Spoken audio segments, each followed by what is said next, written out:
alguma maneira, eu estou fazendo o retrospecto do que a gente fez de manhã, né? Foi um resumo a respeito da história do Fundo Amazônia. Posteriormente, fizemos um painel sobre o que está acontecendo em termos de regularização a nível federal.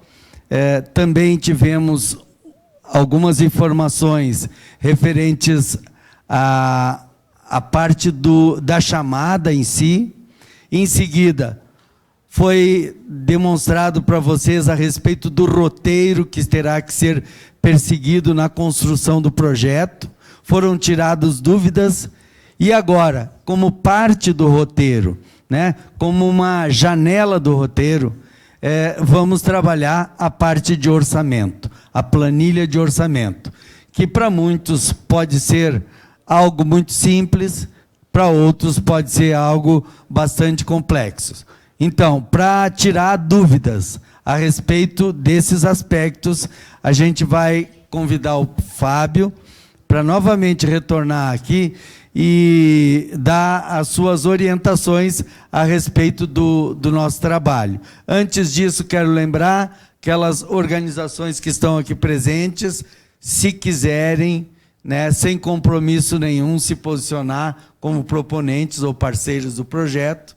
Lembrar também que na saída existe um painel de avaliação da oficina, que é muito importante, e também um formulário que será distribuído a todos os senhores e senhoras para que avaliem o evento.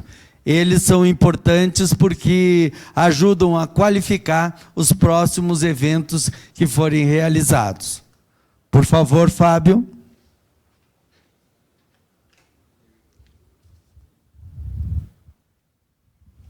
Boa tarde a todas e todos. Espero que já tenham feito a digestão, né? Aquele momento pós-almoço, que é um momento difícil. É difícil para vocês e é difícil para mim, para manter todo mundo animado aí. Agora é a hora da parte do orçamento. Essa parte do orçamento, eu queria lembrar a todos que tem, na página da chamada pública, tem o guia de elaboração. Cadê esse aqui? O guia de elaboração de orçamento, que eu considero ele um item obrigatório de observação na hora que vocês forem montar o orçamento de vocês. Tá? Eu montei aqui uma apresentação dos principais pontos que eu vou tratar do guia. E vamos lá. A gente vai ver no Excel que existem, a gente fez uma definição dos componentes dos produtos e serviços, por um lado, e por outro lado, os itens de custo, as rubricas dos itens de custo. Tá? Então, os componentes, a gente citou aqui alguns exemplos, depois a gente vai mostrar tudo isso na planilha, tá, pessoal? A gente vai ter, nas linhas das planilhas, os componentes, e nas colunas nós teremos os itens de custo, e vamos montar com isso uma matriz, tá bom? Muito em breve veremos isso. Só para passar um pouquinho da questão dos componentes, né, e cada componente é um agrupado de produtos e serviços, tá? Que por sua vez é um agrupado de atividades rotineiras que são feitas para se chegar nesses produtos e serviços, né? Então, exemplos de componentes é uma coisa que está totalmente aberta para a proposição de cada instituição, mas a gente colocou, primeiro, como exemplo de componente, você pode colocar aqui a parte da logística para a elaboração da proposta, que é o que eu disse a vocês, que o edital prevê em seu item 13, a possibilidade de reembolso a esses itens para aqueles projetos que forem contratados, então pode ser colocado. De novo, pessoal, é exemplo, tá? As formas são abertas para as proposições de cada uma. Um componente de gestão do projeto, lembrando aquele limite de referência que eu falei mais cedo, que a gente tem de 15% para a parte da gestão. Pode ter um componente, por exemplo, da parte da recuperação da cobertura propriamente dito, um componente de capacitação, barra comunicação, um componente de monitoramento, enfim, são os grandes blocos dos projetos, tá? Mas cada um vai fazer a sua proposta de organização, isso aqui é apenas um exemplo. Tá? E aí vamos agora dar uma olhada nas categorias de itens de custo. Esse guia de elaboração de orçamento estabeleceu 9 categorias de itens de custo. E aí, no guia, ele tem um detalhamento melhor, com exemplificações sobre o que seriam esses itens, né? E a ideia, então, de vocês, ao elaborar o orçamento, é de avaliar aonde que aqueles itens que vocês estão imaginando se enquadram melhor ali dentro. Tá? Então, vamos lá, vamos passar rapidamente aqui as categorias, e aí se a gente tiver alguma dúvida, algum questionamento melhor, a gente vai lá naquele arquivo do Word, que é o guia de elaboração propriamente dito. Tá? Então, aqui estamos falando aqui de recursos humanos próprios, né? Eu já mencionei mais cedo que a gente também usa como limite de referência, a gente estabeleceu 35% como limite de referência. E aí estamos falando aqui de contratação CLT mesmo, né? Não estamos falando de terceirização. Na rubrica seguinte, é consultoria e prestação de serviços especializados. Tá? Lembrando, então, que o somatório dos recursos humanos próprios, aqueles contratados como CLT, mais a contratação de contratação, de consultoria e prestação de serviços, estabelecemos um limite superior, um teto, referência de 45%. Serviços especiais, a gente caracterizou, eu vou até ler aqui um pouco para vocês, mas já são serviços mais periféricos, por exemplo, contratação de auditoria ou contratação de auxílio jurídico. Aqui, opa, passou um pouquinho. Aqui, serviços de apoio, para vocês terem uma ideia aqui. Despesa de contratação de serviços de apoio, tais como auditoria, assessoria jurídica e contábil, serviços de realização de evento, com produção de material de comunicação, ou, enfim, são serviços um pouco mais periféricos. Tá? Obras civis e instalações, se necessário for, máquinas, equipamentos e outros bens, a parte toda de insumos, a parte de logística, e aí é importante notar que quando a logística é associada à prestação de serviços, isso está bem claro no guia, quando a logística está associada à prestação de serviços, a gente pede que preferencialmente isso seja lançado já dentro da prestação de serviços.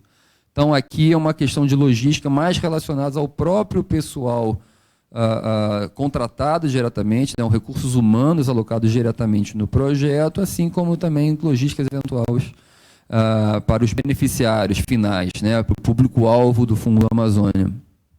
Tá? Temos aqui também eventuais que a gente chama de apoios especiais, que eu vou passar aqui com vocês também, para vocês terem uma ideia de alguns exemplos. A gente bota aqui, apoios especiais destinados ao público-alvo que não são passíveis de enquadramento das demais categorias. Por exemplo, pagamento de serviços ambientais, apoio a editais. Isso aqui vale, na verdade, até mais para outro tipo de projeto. Tá? Esse guia a gente usou esse guia de elaboração na chamada anterior e também tem usado ele de uma forma geral para projetos de atividades produtivas sustentáveis. Tá? Então, tentar adaptá-lo aí para toda a parte relativa a esse edital. Temos ainda também a parte das despesas administrativas, né, que mais cedo eu também falei, que tem um limite variável aí, considerando 10% se o projeto for gerido, executado a partir do escritório central, e 15% se for executado a partir de um escritório local. Né? E a gente está considerando o escritório local como um escritório na área de atuação do projeto, que vai apresentar um desenvolvimento local ali naquela região. Então, a gente estabeleceu limites distintos aí para esses projetos. Então, esse guia ele detalha um pouco melhor toda essa parte dos itens de custo. Tá? Indo agora para a planilha de Excel propriamente dito, nós vamos notar, deixa eu diminuir um pouquinho aqui, pronto, nós vamos notar que temos, então, como eu me referi anteriormente, a coluna aqui dos componentes, né, todas essas linhas aqui vão ser colocar os componentes, por exemplo, que a gente falou, a elaboração da proposta, né, a gestão, parte da recuperação, parte de capacitação e comunicação, parte de monitoramento, que foram aqueles exemplos, aqueles componentes, né, que eu citei naquele exemplo. Isso tudo vai entrar nessa coluna aqui. Tá? E essa parte daqui são os itens de custo que nós lemos agora. Recursos humanos, consultoria, serviços de apoio, etc, etc. Tá? Então, essa matriz aqui, nessa planilha de Excel, ela vai ser... nessa aba, que é a aba quadro de usos do Fundo Amazônia, tem uma igualzinha quadro de usos de contrapartida. E essa parte ela vai ser preenchida automaticamente quando nós preenchermos as demais abas que agora a gente vai apresentar para vocês. Tá? Mas é importante só ter uma ideia de que esse daqui vai ser o resultado das informações todas, o resultado consolidado das informações de orçamento que a gente vai inserir nas demais abas dessa mesma planilha. Tá? Então, indo para o iniciozinho dela, a gente tem uma primeira aba aqui de informação, informações sobre o projeto, são informações básicas, né? O nome da organização, o título do projeto, contato, etc, etc. Depois, a gente faz a definição de quais são os nossos componentes e quais são os nossos produtos e serviços. Então, aqui a gente vai ter, ó, por exemplo, né, componente 1, elaboração da proposta. Aqui do lado, a gente pode ter vários produtos e serviços. E aí, gente, cada um vai preencher como achar mais adequado. Pode colocar que na parte da solicitação de reembolso, pode fazer uma divisão, por exemplo, olha, tivemos aqui, para uma região 1 qualquer, tivemos os gastos tais de logística. Para uma região 2, pode ser um outro produto, gastos tais de logística. Cada um vai tentar estabelecer como entende melhor a forma, de uma maneira coerente, né, passar de como entende que é melhor feita a organização do seu projeto. Então, aqui a gente vai definir, dar nome aos componentes e os seus respectivos produtos e serviços. Tá? Não necessariamente precisa preencher todas essas linhas, tá? Pode eventualmente até inserir mais linhas. Aqui uma descrição, né, dos produtos e serviços. Tá? Tudo que tiver cinza aqui, a gente colocou, né, não preencher essa coluna, preenchimento automático. Então, aqui nesse momento, a gente só vai dar os nomes, a gente não vai colocar os valores. A gente vai inserir, de fato, os valores em duas planilhas, em duas abas subsequentes. Nessa de recursos humanos, e aí vai entrar só o item de custo de recursos humanos, e na aba posterior, a aba itens de orçamento, onde vão entrar todos os demais itens de custos, à exceção dos recursos humanos. Tá? Recursos humanos, daquelas nove itens de custo, né, daquelas 9 rubricas, foi o único que foi segregado para uma planilha exclusiva para não misturar muitas coisas. Tá? Então, essas duas planilhas aqui são onde a gente vai inserir as informações de custo, e aí, nessa aqui a gente vai dar o nome dos componentes e produtos e serviços, e aquela planilha consolidada com a coluna de todos os componentes e as linhas de todos os itens de serviço vai ser preenchida automaticamente. Tá? Então, indo aqui para a planilha onde a gente vai inserir os valores de recursos humanos. Aqui a gente vai selecionar nessa coluna aqui o componente, e aí ele já vai buscar automaticamente da planilha 2, né, de acordo com os itens, os nomes que nós formos dando aos componentes, ele já vai me oferecer aqui a opção de qual componente que eu quero, e aí a gente vai atrelar para cada colaborador, né, principalmente aqui qual que é o componente que ele está mais associado.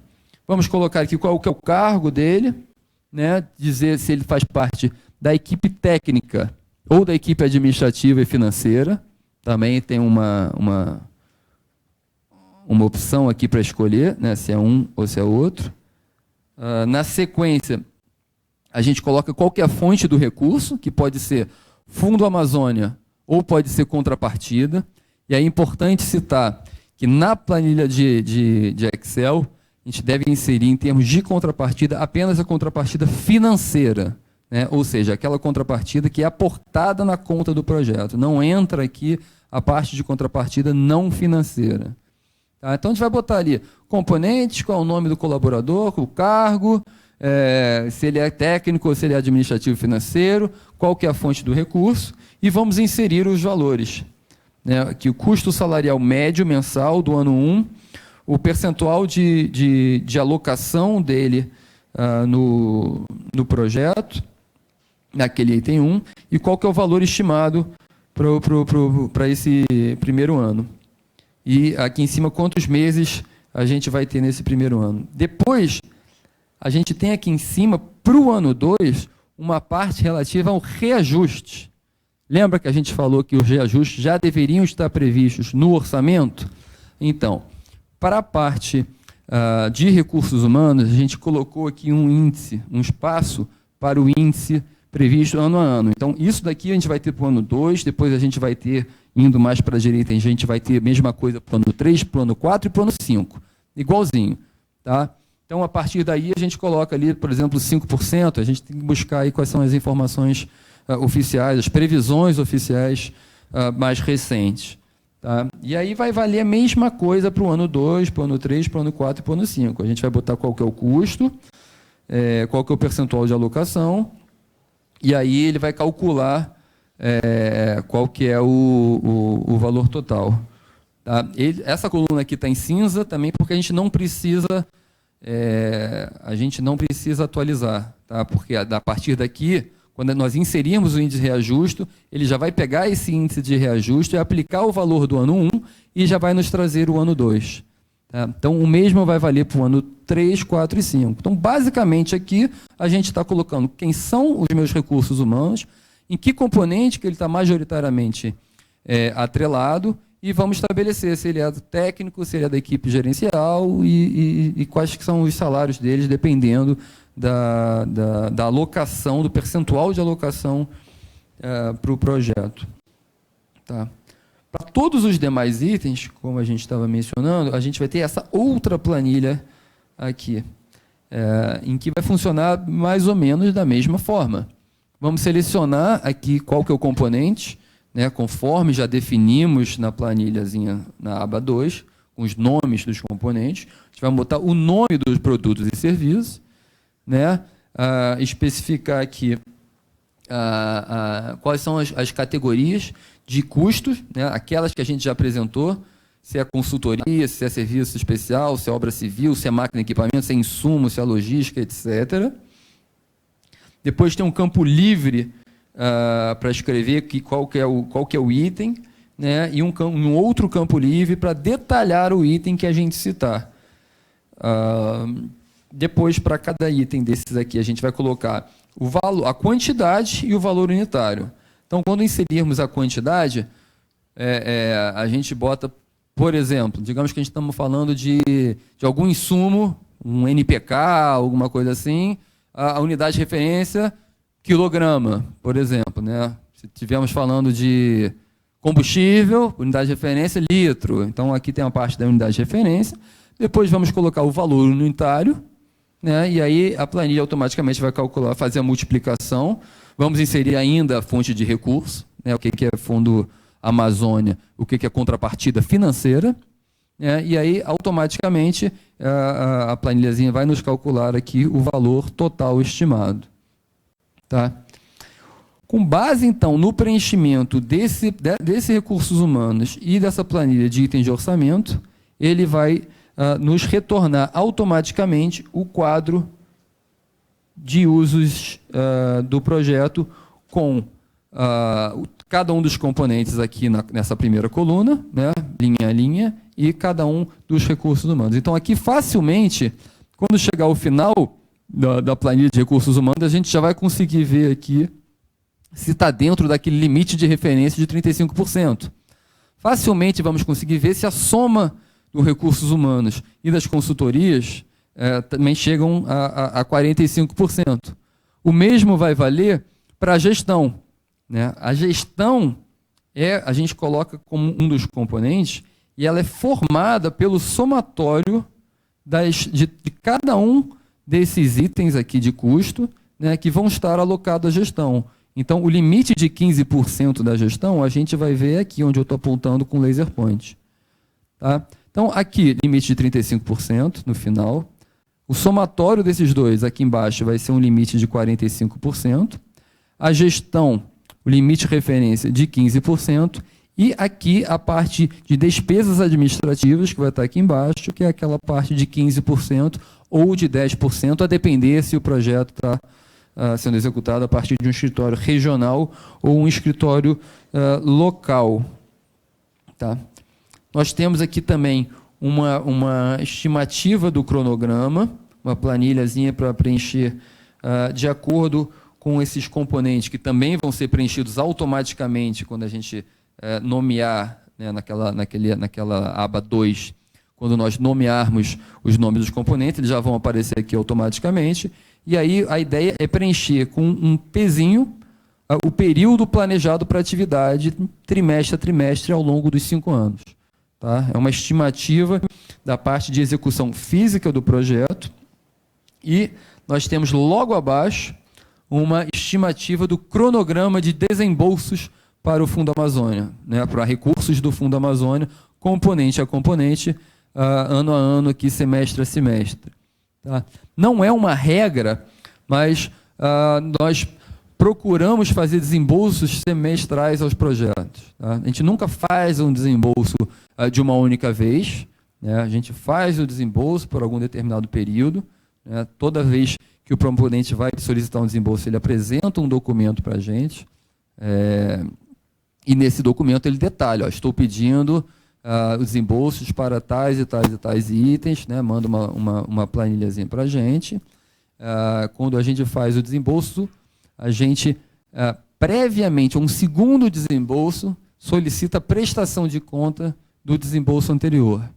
Não precisa ser uma prestação de conta de 100% do desembolso anterior, até porque leva algum tempo, né, até o BNDES receber essa prestação de contas. Muitas vezes a prestação de contas a gente precisa solicitar alguns ajustes, então esse tempo acaba sendo variável, né, de processamento. Quando chega tudo redondinho, perfeito, a gente processa muito rápido. A questão é quando a gente solicita algum ajuste para o beneficiário precisa fazer e mandar de novo para a gente. Então a gente costuma trabalhar, isso também não é uma norma, não está inscrito em lugar nenhum, a gente costuma trabalhar para fazer um segundo desembolso com um número aproximado aí de 80% de prestação de contas dos recursos anteriormente desembolsados. Tá? Mas, de novo, é importante colocar, não é um número estabelecido e normativo, né? Idealmente seria 100%, mas o projeto corre sério risco de ter alguma paralisação por falta de recurso durante algum período, né? Então a gente deixa ali uma margenzinha de recursos na conta, né, para um bom andamento do projeto, mas a lógica por trás é que, previamente a um desembolso, tem que ser feita a prestação de contas dos recursos anteriores. E aí, nessa prestação de contas, como é que ela é feita? Existe um relatório, que é o relatório de desempenho, que o beneficiário do projeto apresenta para o Fundo Amazônia as principais informações em relação às atividades realizadas, né, execução física, realmente vai dizer, olha, fizemos tantas oficinas, houve tantas capacitações, foi feita a distribuição de insumos para tantos proprietários, houve o cercamento de tantas áreas, enfim, vai descrever ali o que foi feito naquele semestre, por exemplo. Quando a gente fala semestre, a gente busca fazer semestral, mas também não é uma regra. Às vezes pode fazer por um período menor, às vezes pode fazer por um período maior, mas a gente usa como referência desembolsos e prestações de contas semestrais. Tá? Então, nessa prestação de contas tem essa parte de atividades físicas realizadas e tem a parte financeira. Então, na parte financeira tem uma listagem, né, dos pagamentos efetuados, tem a parte de apresentação dos extratos bancários da conta, em que a gente consegue verificar a movimentação da conta, os rendimentos, tem a parte da prestação de contas com as notas fiscais, né, as tomadas de preço, a justificativa das escolhas, tudo isso é checado pelo BNDES, por isso que precisa também de um tempinho aí entre a gente receber a prestação de contas e dar o ok para fazer o próximo desembolso. Por isso se justifica manter algum recurso ainda na conta para o projeto não ser paralisado. Mas, a partir daí, que a gente nota também a importância dessa prestação de contas e de uma boa capacidade gerencial para lidar com todos esses fatores, com toda esse gerenciamento, né, que uma prestação de contas exige para que o projeto tenha uma boa execução, né? Senão, de fato, existe o risco de uma paralisação do projeto e, eventualmente, de um mau uso de algum recurso que a gente vá glosar. Enfim, é uma questão muito, muito séria e que tem que ser observada com bastante, dada bastante importância, né, nessa prestação de contas. Então, grosso modo, gente, essa foi a planilha que a gente montou, né, repassando, então, só para concluir, mas para repassar cada um desses pontos. Essa planilha 2, a gente vai definir a nossa estrutura, né, de componentes e produtos e serviços, vai descrever como a gente entende melhor esses produtos e serviços. Depois nós lançaremos aqui os custos de recursos humanos, pessoal contratado realmente como CLT, né? E aí vamos lançar esses custos ano a ano. Para todos os demais itens do orçamento que a gente viu que estão bem definidos ali no guia de elaboração, a gente vai preencher a planilha 4 de itens de orçamento, definindo ali em qual componente que aquilo se enquadra, qual que é o item de custo, né, qual que é o valor unitário, vai fazer uma descrição aqui mais quantitativa, um detalhamento do item, né, qual que é o valor da fonte, etc. Né? Depois a gente tem aqui o cronograma e o quadro de usos, tanto com recursos do Fundo Amazônia, quanto com recursos de contrapartida. Esse quadro aqui, como eu disse, ele é preenchido automaticamente quando a gente preenche as planilhas de orçamento, recursos humanos e aquela que a gente nomeia os componentes. E essa planilha aqui, a gente solicita, inclusive, que ela seja impressa, tá, e anexada ao documento do Word, aquele roteiro que nós apresentamos ainda na parte da manhã. Todo o resto basta em via eletrônica. Então, vocês podem imaginar que um projeto que esqueça de anexar a sua mídia eletrônica, a gente não tem como avaliar esse projeto, né? E a gente tem que, infelizmente, desabilitá-lo naquela primeira fase de habilitação documental e análise cadastral preliminar. Então, lembro novamente, uma vez mais, a importância de checagem de todos os documentos estão lá no envelope que vai ser enviado para o BNDES antes de fechar o envelope. Tá? E, de novo, não deixem para a última hora. Então, era isso, essa é a planilha, e aí a gente pode abrir para perguntas, sugestões, enfim. Obrigado. E eu sei que depois do almoço é difícil mesmo. Ainda mais quando o almoço é tão gostoso, né? Tava bom. Alô? Bom, já temos lá 2, 4, 6, 7 perguntas. Quer tomar um gole de água ainda antes? Então tá. Vamos ver. A única modalidade de contratação da equipe RH é por carteira assinada? Olha,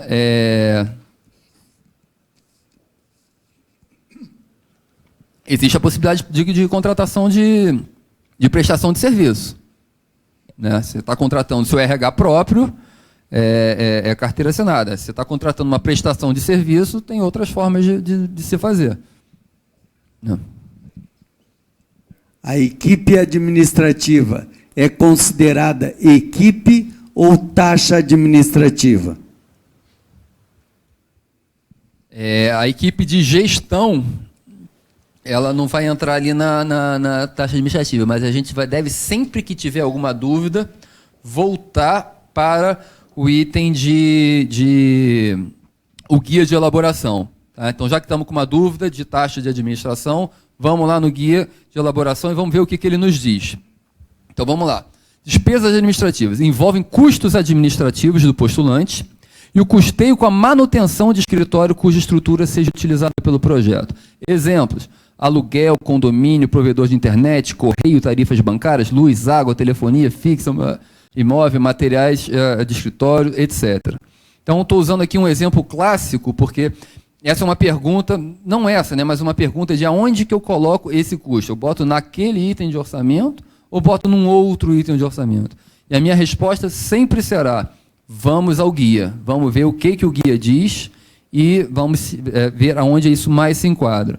Então, ao ver aqui a parte de despesas administrativas, fica bastante claro aqui que a equipe realmente não entra aqui. Né? A equipe, se ela for uma equipe do projeto, ela vai entrar no RH, e se ela for uma contratação de uma prestação de algum serviço administrativo, vai entrar na parte de contratação e prestação de serviços.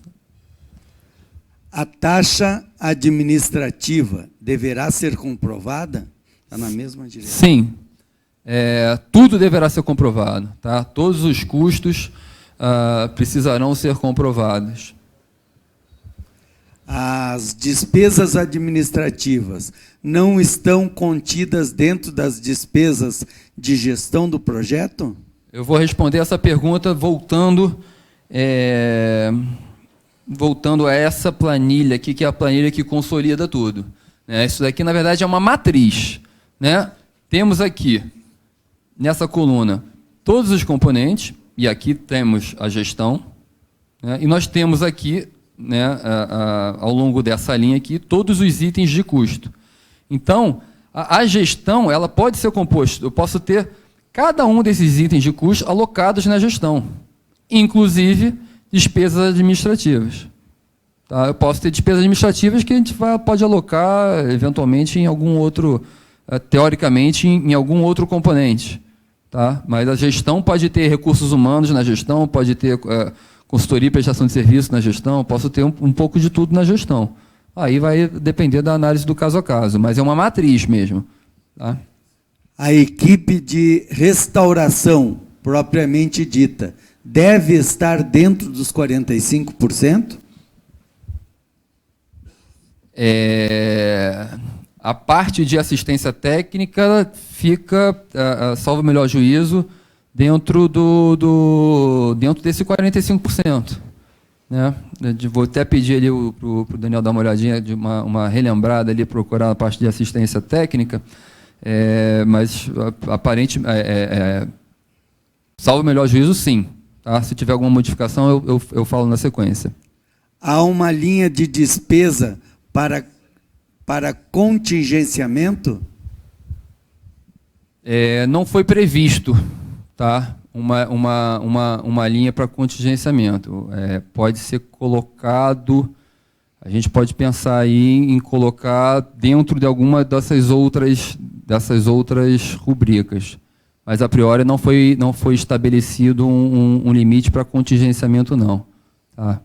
Acho que pode ser colocado e explicado dentro de algum outro item aqui, que tem espaço para detalhamento, mas a priori não foi colocado, não.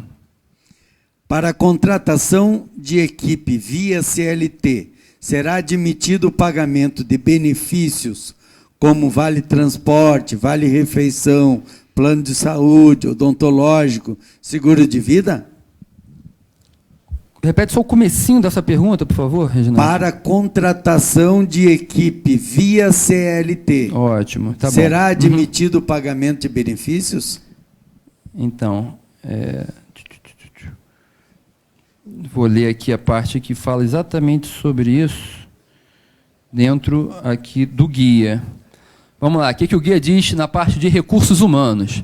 A gente bota aqui, despesas com salários brutos, encargos patronais e benefícios dos empregados do postulante envolvidos diretamente na execução do projeto e contratados sob regime seletista, bolsa de pesquisas e estágio. Então, benefício, alimentação, vai depender realmente da política de recursos humanos da instituição, o que ela tem de benefícios ali na sua contratação com regime de CLT. Vou aproveitar, só para já responder, mostrar aonde está a parte de assistência técnica, né, corroborando com a resposta que eu dei anteriormente. A gente vê aqui no item de consultoria e prestação de serviços especializados, né, fica claramente aqui a parte de serviços de assistência técnica e extensão rural. Tá? Agora, esse é um limite que a gente considera como o limite de referência máximo. Isso não quer dizer que nenhuma das hipóteses possíveis e imagináveis a gente não possa, mediante alguma justificativa, algum entendimento, passar desses valores. Mas são os valores que a gente usa como balizamento e a gente usa, inclusive, não apenas nessa chamada pública, né? Eu disse já a vocês que esse guia de elaboração de orçamento ele é usado também, ele foi usado na chamada anterior e ele vem sendo usado nos projetos de atividades produtivas sustentáveis, projetos em terras indígenas também, né, de execução, plantação de planos de gestão territorial e ambiental.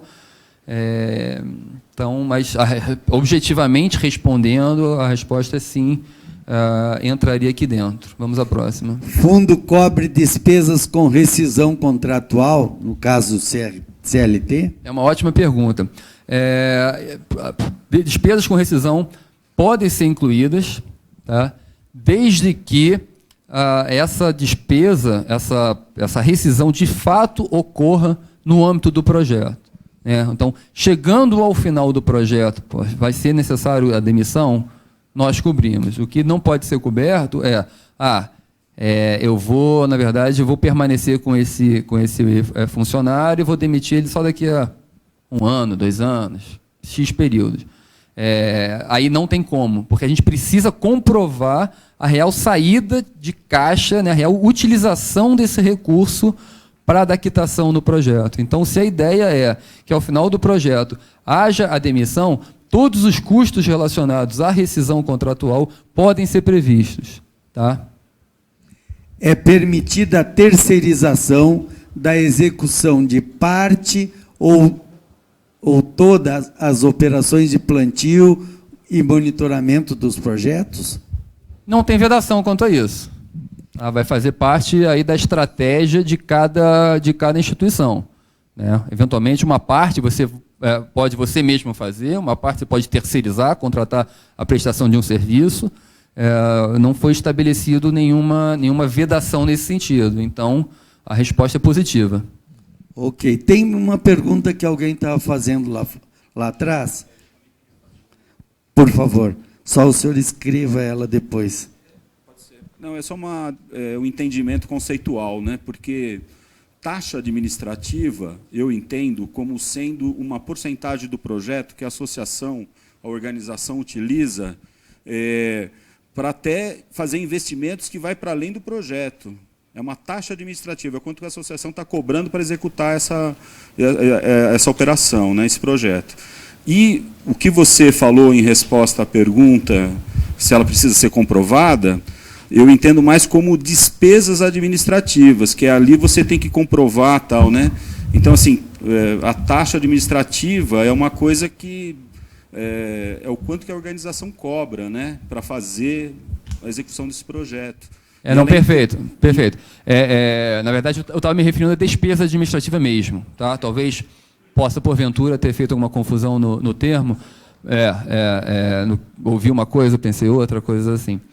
Aqui a gente está colocando despesas administrativas. Tá? A taxa administrativa, a gente não cobre uma taxa flat, né? Uma taxa fechada ali, que é para a remuneração da instituição. A gente vai pagar os itens, as despesas administrativas, a gente vai pagar os recursos humanos, né, a gente vai pagar a gestão do projeto, mas esses itens todos precisam ser comprovados. Tá? Não, obrigado pela oportunidade de esclarecer.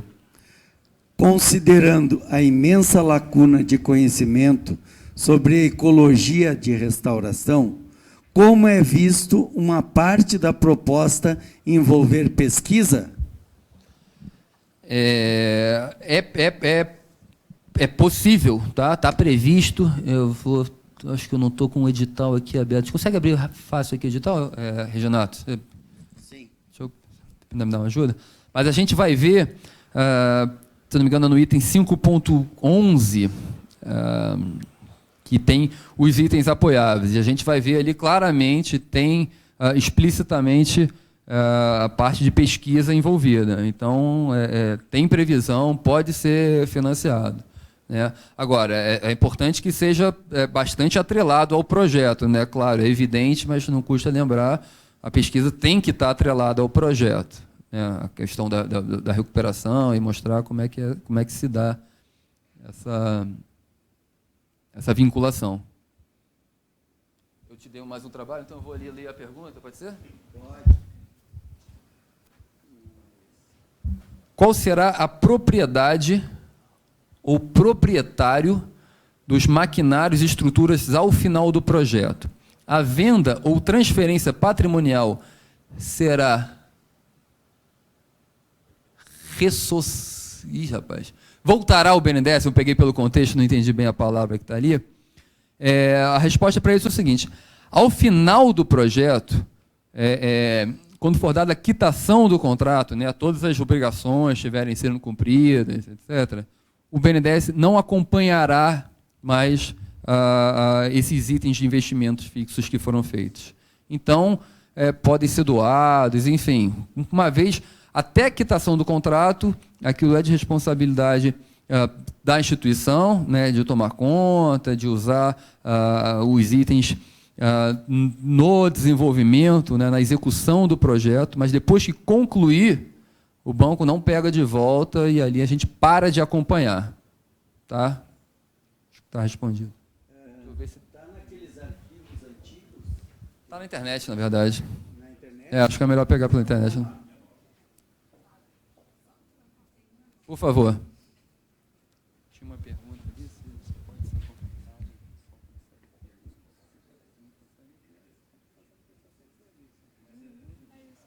Vamos ver aqui, ó. Só complementando essa resposta em relação aos equipamentos, os equipamentos adquiridos pelo projeto, né? Dependendo da natureza, a gente faz uma exigência que fique para as associações locais. A gente pede um termo de doação, vai depender da natureza do investimento. Algumas coisas não vão ficar para o beneficiário, vão ficar para as entidades locais, se a gente entender que for o caso. E aí a gente coloca isso no contrato. A gente coloca essa obrigação no contrato.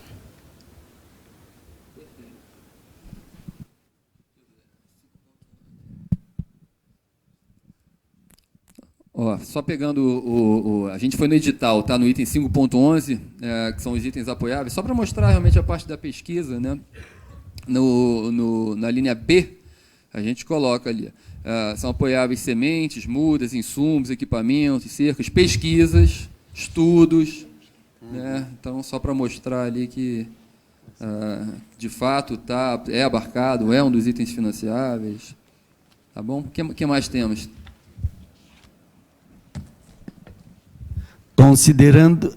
Considerando a imensa lacuna, é essa que você está respondendo agora? É isso? Que essa é da pesquisa. Isso, que atinge a pesquisa. Perfeito. A terceirização do plantio deve estar dentro dos 45%? Em tese, sim, né? A gente está falando ali de uma contratação de prestação de serviço, tá? Mas de novo, é um limite de referência que nós temos e que, eventualmente, a gente pode até considerar passá-lo mediante uma análise justificativa, mas sabendo que vai estar fora do limite de referência. Tá? Mas não é, eu quero dizer o seguinte, não é um normativo que proíbe que a gente não possa, né, que a gente proíbe que a gente passe disso daí. Mas é uma lanterna, uma luz que vai se acender e que vai necessitar de uma análise bastante pertinente quanto a isso, uma vez que é que a gente estabeleceu como uma referência. Ele quer complementar essa pergunta. Eu não fiz essa pergunta, mas estava escrevendo algo parecido. Só a dúvida é a seguinte: entendi que se a terceirização tem que estar naqueles 45%, você tem qualquer coisa fora disso, como você disse, tem que justificar. O que eu estou entendendo é o seguinte: há categorias de despesas que podem ficar fora da terceirização, por exemplo, insumos, maquinários, não é? Uma série de categorias que podem ficar fora, e uma parte da coordenação da execução, contratação de equipe, etc., pode ser terceirizada. Então, você não precisa jogar tudo dentro de uma terceirização, por exemplo, né? No caso de uma organização que contrate uma empresa que é executora de uma nova tecnologia diferenciada, que só essa empresa sabe fazer, etc., né? Então, ela pode jogar uma parte desses custos, que é dos insumos, equipamentos, etc., como execução direta do projeto, da organização, e uma parte a execução, para tentar encaixar nesse percentual. Isso faz sentido?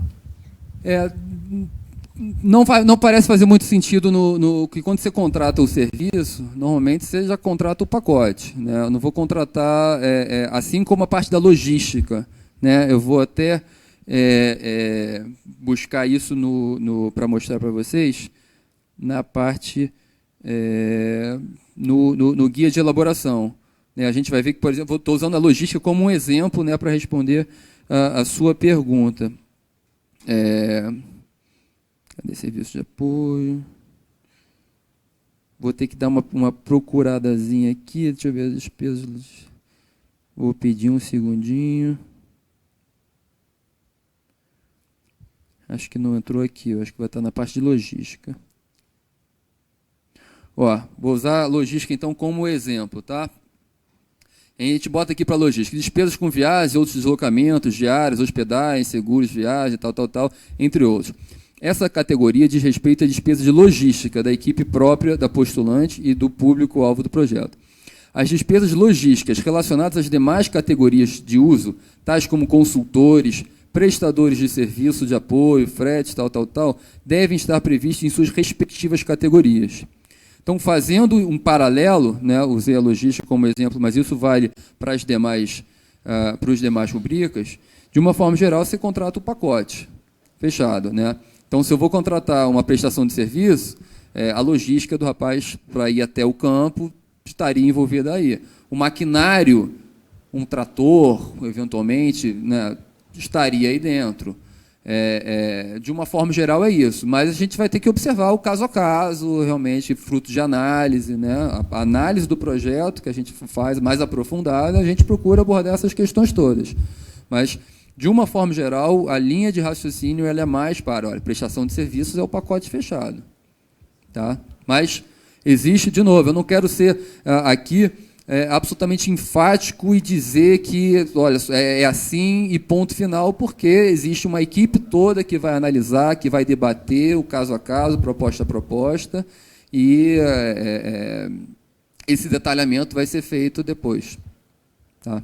Mas, grosso modo, a linha geral, a linha mestra de raciocínio é essa que eu pontuei agora. Claro?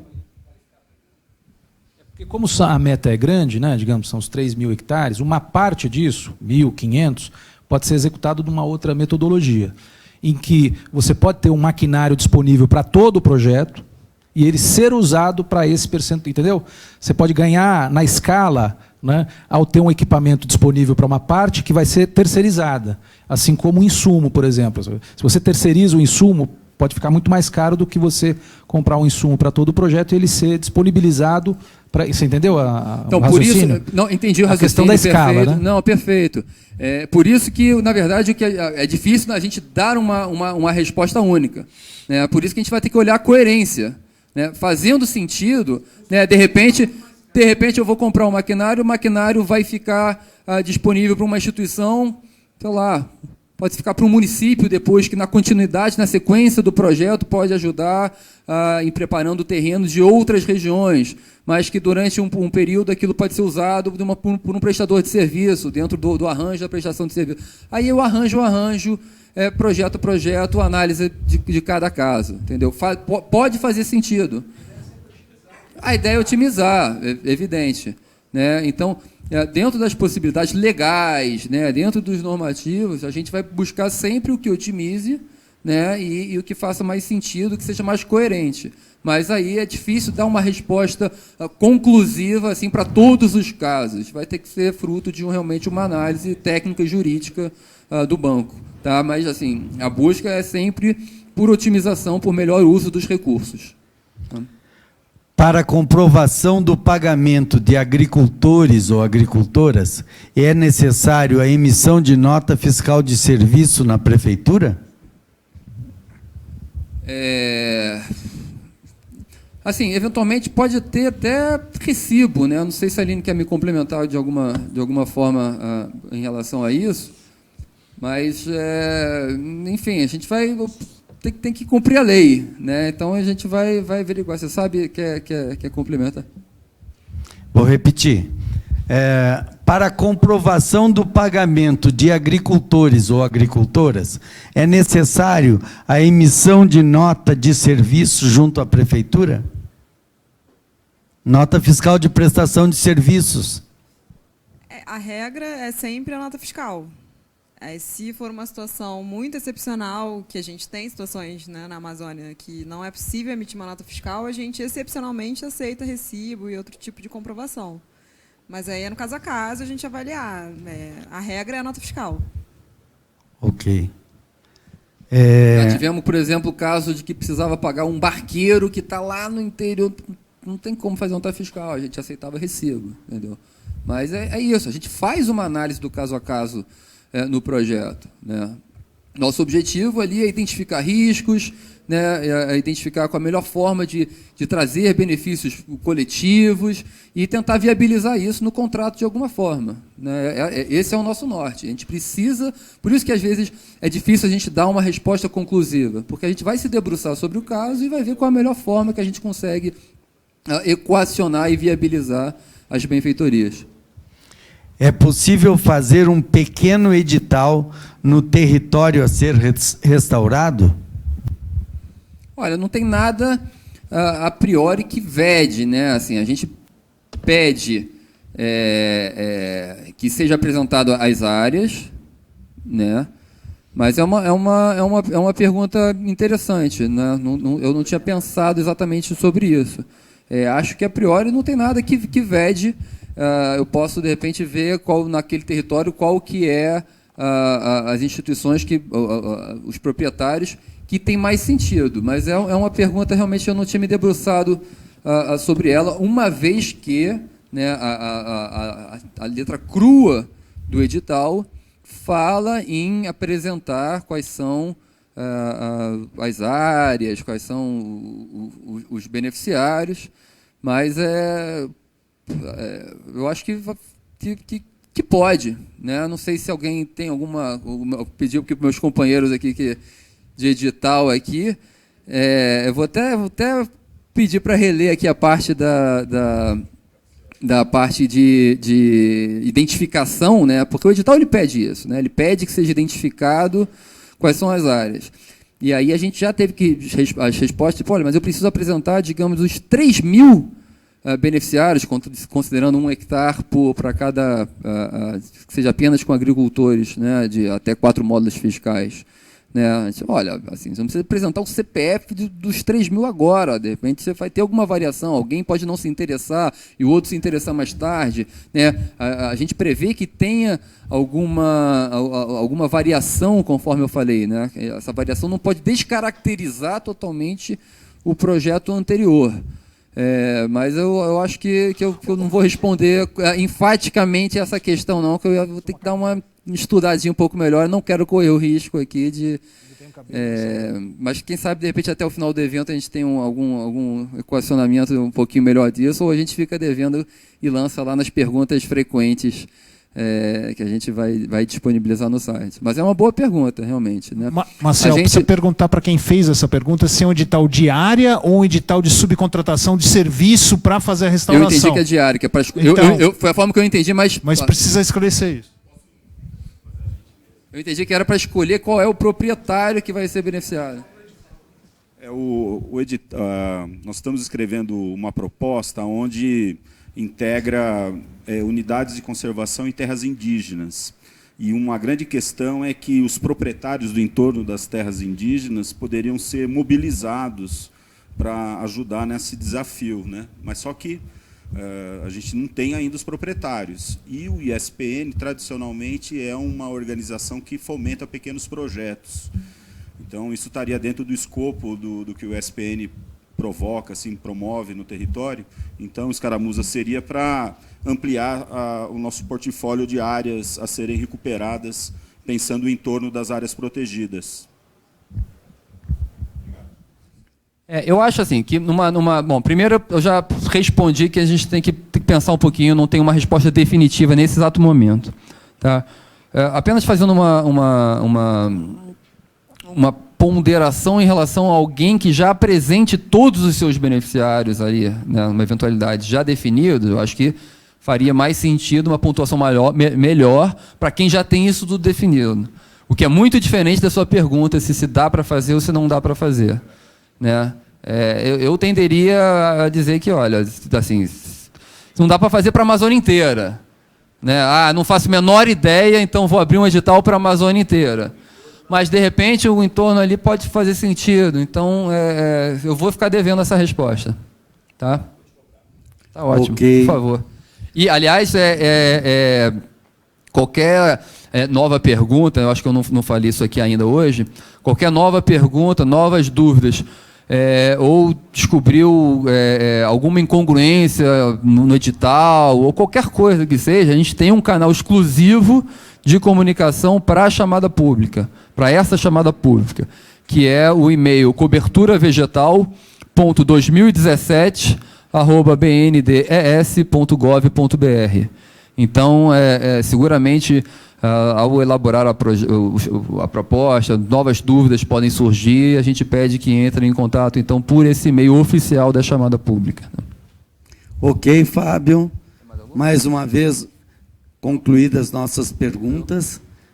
Lembrando que essas perguntas todas farão parte lá do site da chamada, para esclarecer outras pessoas que não estiveram presentes nem nessa oficina, nem em Belém, nem em Cuiabá, nem em Porto Velho. Então, são muito importantes e por isso que a gente solicita que elas sejam por escrito, para que façam parte desse canal, vamos dizer assim, de esclarecimento. Mais uma vez, agradecemos ao Fábio pela sua disposição